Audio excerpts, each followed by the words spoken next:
Welcome to the Necronama.com, where we're spending all of October looking at 31 episodes of the Simpsons Treehouse of Horror. Today, we're looking at Treehouse 12 from November 6th, 2001.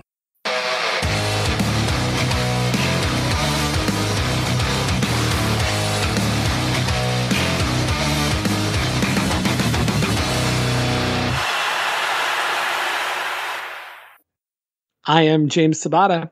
I'm Don Guillory. And I'm Thomas Brungardt. And we're back.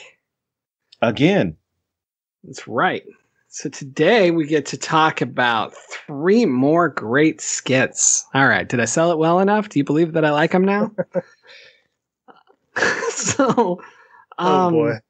I like the intro for this one with Burns and Smithers hanging Halloween decorations. This is one of the better openings. Yeah. This one's pretty good. I particularly like the fact that the thing that he's hanging seems so unimportant. Mm-hmm. Oh, just a little bat? Yeah, it's just so much funnier to me that it's not some great thing. It's just this little tiny bat.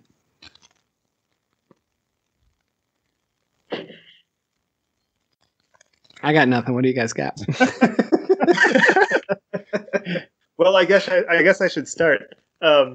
I will start by saying that this is the last episode of The Simpsons I watched on its original run. This is where I said, that's enough. And then I moved on. WIZ Kids will do that to you. Oh, God. But the first act is a play on Sex and the City, and it's called HEX and the City. And before we get sidetracked by plot and story, I want to know, which one are you guys, a Carrie, a Samantha, a Charlotte, or a Miranda? Because I don't know. I've never ever watched it, so whatever keeps me away from Matthew Broderick's wife. All right. Oh, you're such a Samantha. I'm going to go ahead and say whatever. But having been someone who worked with, I would say, a 95% female staff when this show was out, and they all watched it, I know everything I need to know about the show without ever having watched a single episode. Because I think it came out on Sundays or whatever, but every Monday or Tuesday when I was working, I had to hear everything that Carrie and Samantha and whatever the other ones' names are were doing. So I hate that show. I hate everything about it. Guys, you're way off base here. I hate everything about it.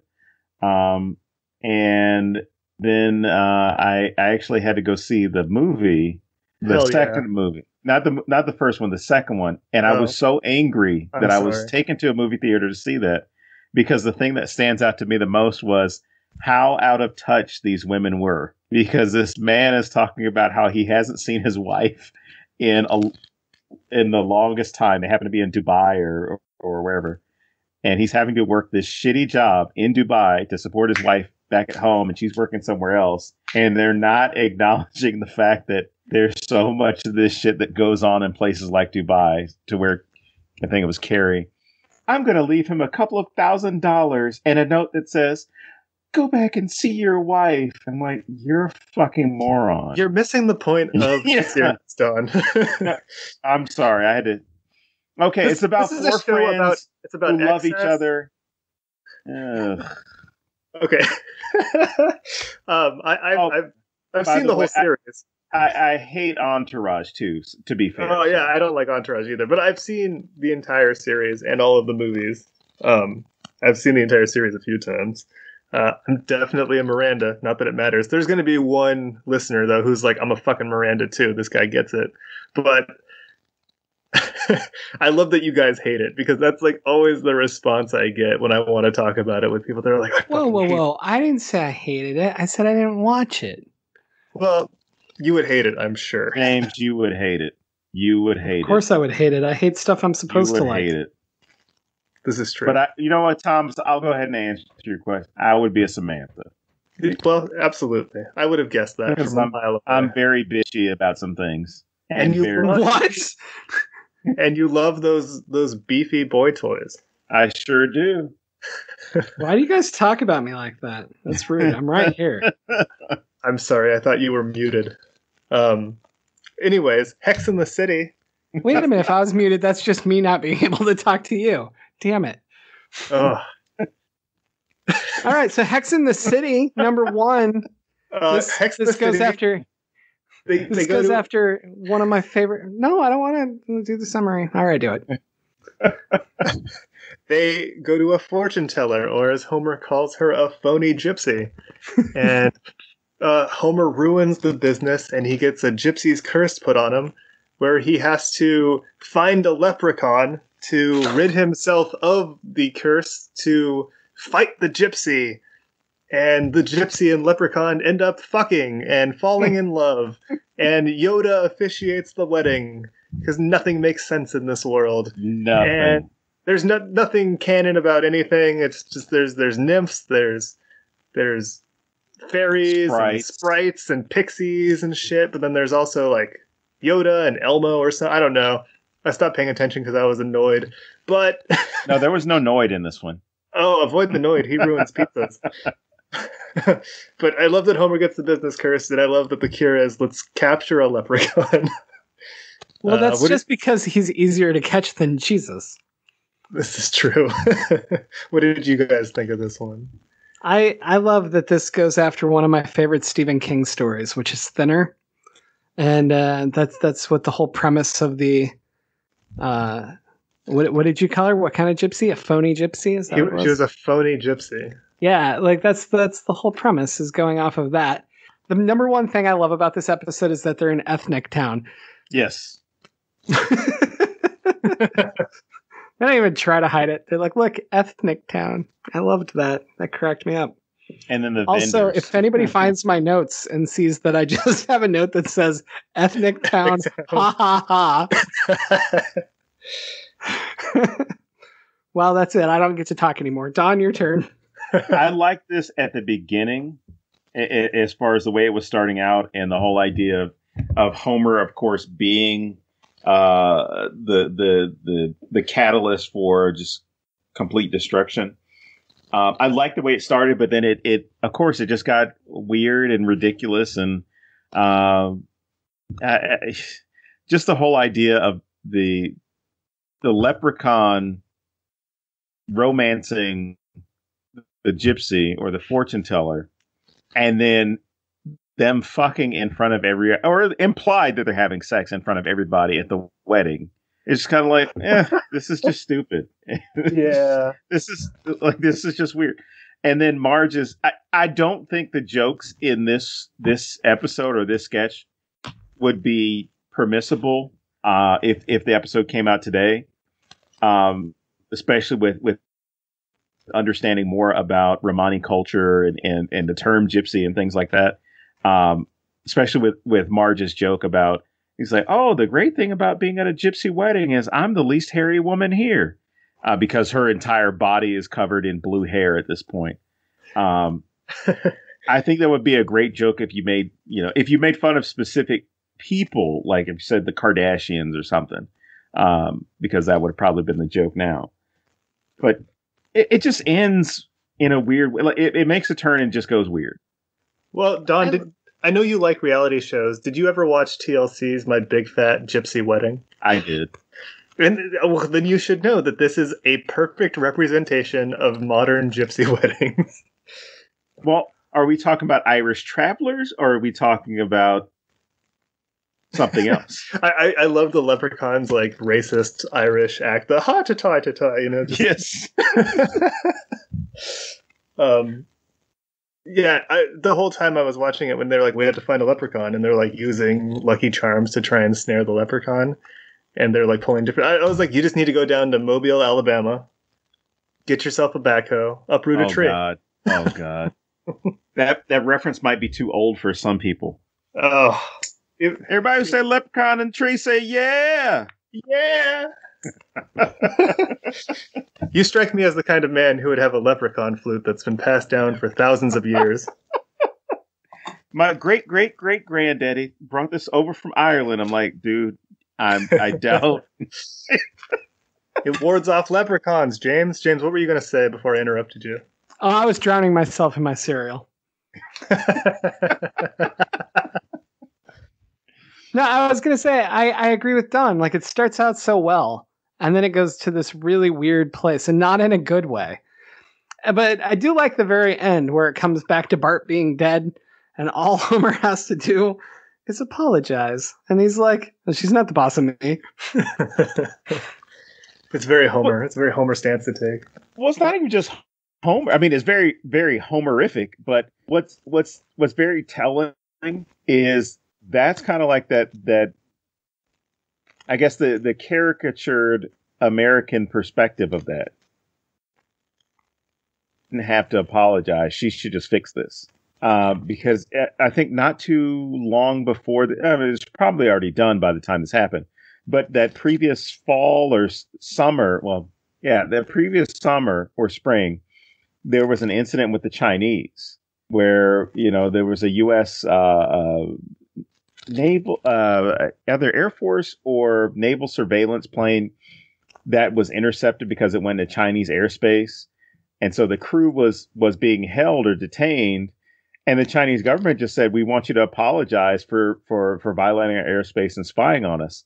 And I remember the Bush administration was like, no, we're not apologizing. We don't want to look weak. We're not going to apologize. They took our plane. They should apologize to us. And so the whole thing in the news was like, just fucking apologize. It means something different for their culture than it does for ours. There's a different status. It's not you being weak. It's just admitting that, you didn't mean anything by what you did. So it just dragged out into this big thing. And especially with this being in, I think, like November 2001 or late October, that was kind of the same thing that's being represented with Homer. And like, all you have to do is apologize. Nope. But the second story, I think you got that one, James, House of Wax. House of Wax. So I like this because I like the movie Demon Seed. And that's what this is making fun of. But basically, they get this robot that takes care of their whole house for them. And then it falls for Marge. And it's voiced by Pierce Brosnan. And basically it kills Homer. There, that's my whole summary. Very well done. Good work, me. And my favorite part of this episode is when Marge wakes up and realizes that Homer's missing. Because she wakes up and she's looking around and she's like, where's Homer? And then the Ultra House is like, oh, I think he went to work early today. And she goes, that sounds like a lie. And I'm like, my wife would totally be tipped off by that as well. She'd be like, I don't think that's true. But no, it's the fact that the family portraits, all of Homer's faces have been replaced by the little Ultra House's camera lens. And that was really funny to me because I'm like, does he have like little robot arms that took the time to do this? It's a very strange thing. I don't know. Ultra House can make it happen, okay? Right?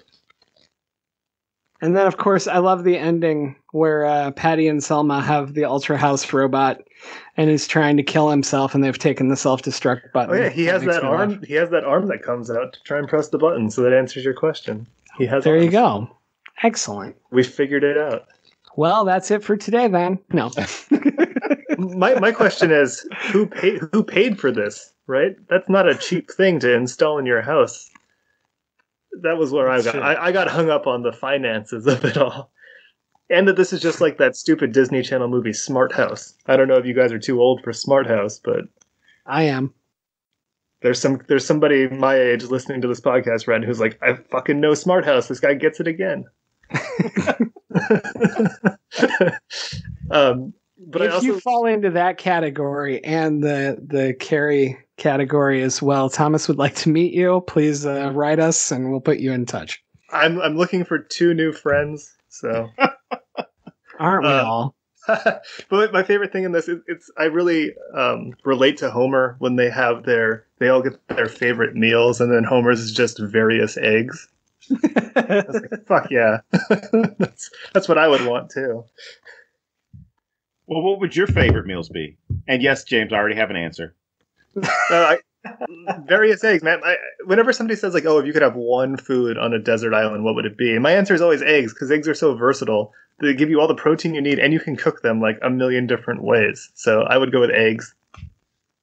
Huh. Mine would be like hot wings, probably. Maybe a nice burger. Maybe both. I'm a fat kid. Let's have both. What's your favorite hot wings chain? Oh, I don't know. Do you go wet or dry? It depends on the wings. You're really asking a few questions there. Well, so like at Ben Shapiro's wings, for instance. Is that too dated now? Oh, anyway. I think it's okay. I'm just saying, do you go to Wingstop? Do you go to Buffalo Wild Wings? No. I always go to like random places, like just like bars or like. You get like the yeah, just like I'll ask somebody, like if I'm in town for a convention, I'll ask people where their best wings are. Oh, and if they tell me Wingstop, then I'll like fucking punch them in the face because that's terrible. That's Don, what's your food that you would choose? For me, and this is going to sound weird, okay? Of course. For me, well, no. For me, it would be the way that Pizza Hut made their pizzas in the 1980s. It's so specific. I understand completely. You wouldn't because you were negative 25 at the time. Was it like a pan pizza? No, it was just the flavor of the pizza and the stuff they put in. Now it's just junk. Like it has no flavor. I know what you mean. Did you ever have like the original McDonald's McChicken when it came out? Yeah. When it was still just a giant chicken nugget and not like the chicken patty. Oh shit! If we could go back to the original chicken McChicken, that would be my version of like whatever 1980s. Is it Pizza Hut or Domino's? Which one did you say? Pizza Hut. Either that or the 1980s version of Little Caesars Pizza. How much was it in the 80s? Oh, Jesus. I think you got 2 pizzas for $10. I mean, or something like that. But the thing is, you always got 2 pizzas because it was just one big sleeve of pizza. Whoa. And they had this other one. It was called the Bigfoot that came out in the 80s. Yes. And it was just one huge slab of pizza. I think it was like 4 feet of pizza or something like that. It was something ridiculous. Yeah, it was crazy, whatever it was. But that would be it. It would be that specifically made recipe that fits into that old Pizza Hut pan pizza from the 1980s, or even the Little Caesars one from the 1980s that had like the little grains on the bottom and stuff like that. Oh, the cornmeal. Yeah, it was outstanding. Well, I want to keep this going because I want to have a fat kid conversation because I love these talks. If you could go back and have anything that you enjoy now, like something you can still get, but have it for the first time again, what would it be? McRib. Like, you would want to experience the McRib with fresh for the first time. Just to appreciate it, or just to... It would be to have it for the first time, but then also have it the way it was. Right. Yeah, I mean, I agree with that. I would love to have an original McRib. And I would love to know what it's like to not have one before. Like, I would want to go back and experience. Because I think I had one when I was like a kid, so you can't appreciate it for the first time when you're that young. I don't know. James, do you have an answer? I think I know James's answer. Nope, I don't have one. No? Not a Runza? Oh. No, definitely really? Not. No. He did well. Wow. It's because James doesn't savor things even when he knows it's good. He just wants it to be over. Yeah. Well, mine is the Taco Bell Crunch Wrap. Okay. Ooh. I love it. I've had it a million times. I would love to have experiences because when they first came out, they came out in like a box. And it was like, oh shit, this is like a different vessel that I'm used to getting at Taco Bell. And like the experience of the Crunch Wrap was so cool. And then it was in like this aluminum foil sleeve. And you're like, oh shit, they're innovating. And now it's just like thrown in a paper bag. And they're like, here, you know what it is. But, come get your shit. Yeah. That or a chalupa. Something Taco Bell. I love Taco Bell. Not a sponsor, but someday, God willing, it could be. What were we talking about? I don't know. Oh, shit, Pierce Brosnan. Wax. Yeah, and this, like you guys brought this up on a previous episode, but this is another one of those things of bringing cameos in, or at least having cameos or guest stars on the show for Treehouse of Horror. But I think this one works because of Pierce Brosnan's voice with the house, and then also kind of that playoff of 2001: Space Odyssey with Hal, having that nice, calm, soothing British voice that's there to tell you all these things, to set the table, to set the bath, all that stuff that's going on, works. As opposed to if like on WIZ Kids, Pierce Brosnan happened to be the prince that Lisa turns her frog into. Do you guys think that Marge gives in to him as much if he doesn't have a nice accent? Like, if she had stayed on the Dennis Miller voice, would Homer still be alive? Well, I think that Marge has shown she has a track record of being attracted to men with accents, so I think the accent had everything to do with it. Because he didn't sound like Artie Ziff. He sounded like, a European guy, like the guy from the bowling alley. Jacques. I mean, I don't know, though. It's still somebody who does all the chores she normally has to do. Well, you got that combination of that, where she's got the machine that... Well, you look at the Hank Scorpio... I can't remember, what was it? You only move twice or whatever it was. Yeah. You've got the house that self-cleans itself and takes care of itself, but there's no interaction. And when the house was taking care of itself, it drove her crazy. Well, drove her to drink. And she didn't have any interaction with anything. So it's definitely the accent. I figured out what I want to taste again for the first time. Unexplained bacon. I don't think I've had the privilege. What is that? It's a quote from this episode. Oh, unexplained bacon. Yeah, the smell. That's how they lures. Yeah. You did it. You tricked me. You got me good. Good times. All right, well, let's jump to WIZ Kids if stupid no one WIZ has Kids. anything else. I'd like to take a whiz on this episode. Hey, now. You just have to leave your live mic on. All right, WIZ Kids, the last sketch of this Treehouse of Horror is, it's a parody of Harry Potter. Is it though? Well, I was gonna say it's a very basic one, because had the movies even come out yet? Because I know you had like 3 books at this point. I can't remember when the movie it first came. I think the first movie came out like a year after the first book. Okay. Not that I don't know anything about Harry Potter, so that's from what I remember in the timeline of things happening around me. That's what it was like. I feel as though this one would have been, because the Sorcerer's Stone was the first one. The first one dropped on November 16th, 2001. So you've got an understanding about what Harry Potter is from the books, but the films themselves hadn't made their impact because obviously it hadn't come out before this episode could have been made. But there's at least enough understanding of what Harry Potter is to come up with this. So this episode itself is just a parody of the world of Harry Potter.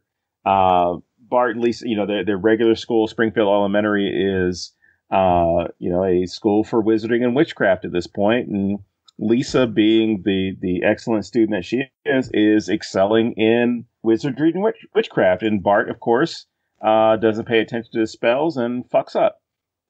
And because Lisa is so good at doing all this stuff, Mr. Burns, or Lord Montymort, wants to steal her abilities, or at least steal her magical essence. And so this leads to an ultimate showdown, similar to what you have in Harry Potter as far as good versus evil. Now, including, I guess, this look at Harry Potter and other things. I mean, what stood out to you about this episode? What worked? What was just, I guess, ridiculous? What's ridiculous to me is that the writers have straight out said that none of them had read Harry Potter when they made this. And I'm sorry, if you're going to bash something on this level, not even bash, parody something on this level, you couldn't have some assistant read the fucking book and like tell you about it? You couldn't, I don't know. Was the first Wikipedia book is thing short. Yet? Yeah, exactly. And like and they did very basic stuff that I don't know, maybe they gleaned it from the chapter heading illustrations or something, but it really truly bothers me, and it's such a fucking representation of the lack of any work anybody was putting into this at this point. Mm-hmm. And I feel like this is the one that should be... That's what pisses me off about it. This should be the one that we all talk about. This should be the one that's on the level with the Shinning, right? Yeah. Like, it should be on that level because the Simpsons are smart enough. They could have done awesome fucking shit with this. And instead, they all just phoned it in and gave us this absolute crap, which is even worse. With that said, on its own, if you take out the Harry Potter stuff and it's just about a witch school, it's fun. Like, I really like how they take out Mr. Burns with the wand to the knee. You know, like, that kind of stuff is great. And obviously Bart and Lisa, once again, him being jealous of her and not living up to it. Like, I mean, that all fits with a Harry Potter motif as well. And Hermione always being better than everyone else and having to teach them. So all of that works well for me. I really feel like this is the prime example of a missed opportunity. What about you, Thomas?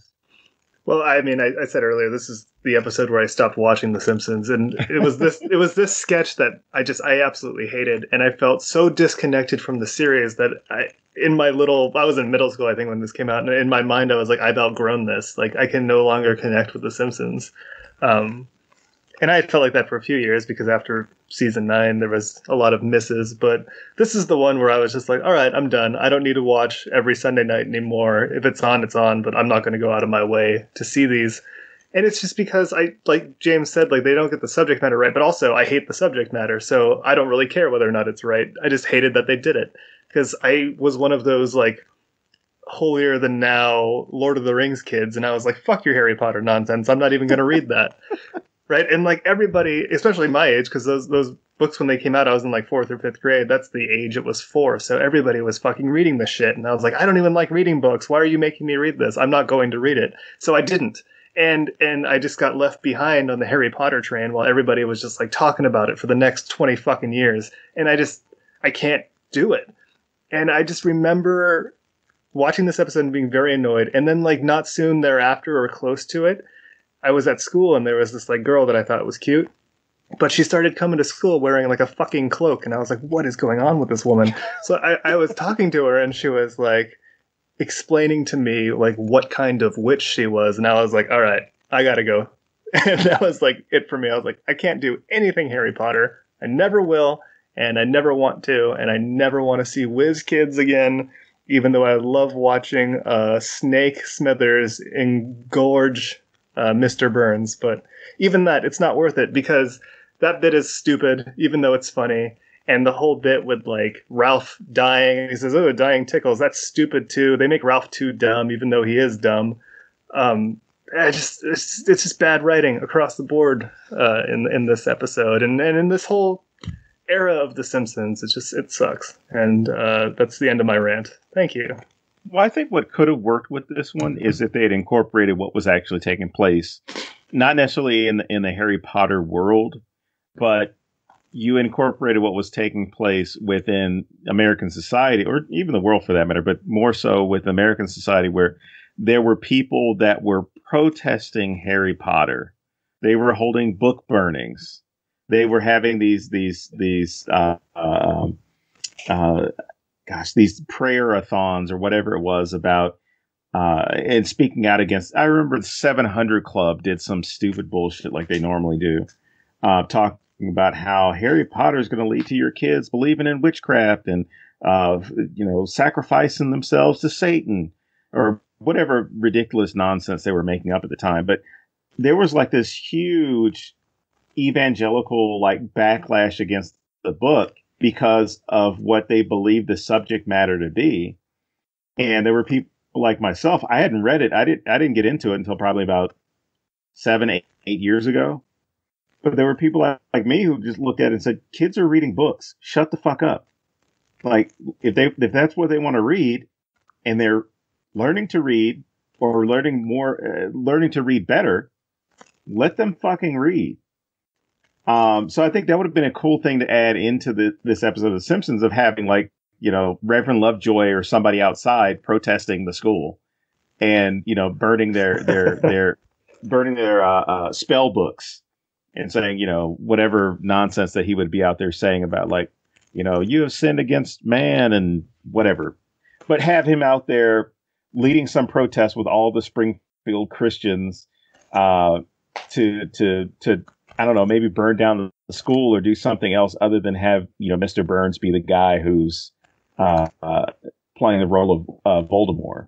I think there was a bit around this time, not in a Treehouse of Horror, but of Flanders and Reverend Lovejoy going around, like, picking up all the Harry Potter books so they could burn them. So they did reference that at some point in the series. Yeah, I don't know. Yes, it's great that children read, and I don't know, these fantastical stories, and then people feed into it, and it's just, I think sometimes we let it get away from us, how much people take these things seriously. And for me, it's just, I don't know, I guess my imagination doesn't lend itself to having fun. Spoken like a typical Hufflepuff. I don't know what that means, but I'll take it as something racist. How dare you? But yeah, we knew you weren't up to date on Harry Potter when you said that you were left on the train. So, jeez. Well, can we all agree that J.K. Rowling's just a big piece of shit? Well, yeah. Yeah. Yeah, the woman that she's transitioning into really doesn't work for me. This concludes another episode of the Necronama.com with James Sabata, Don Guillory, and Thomas Sexbot Brungardt.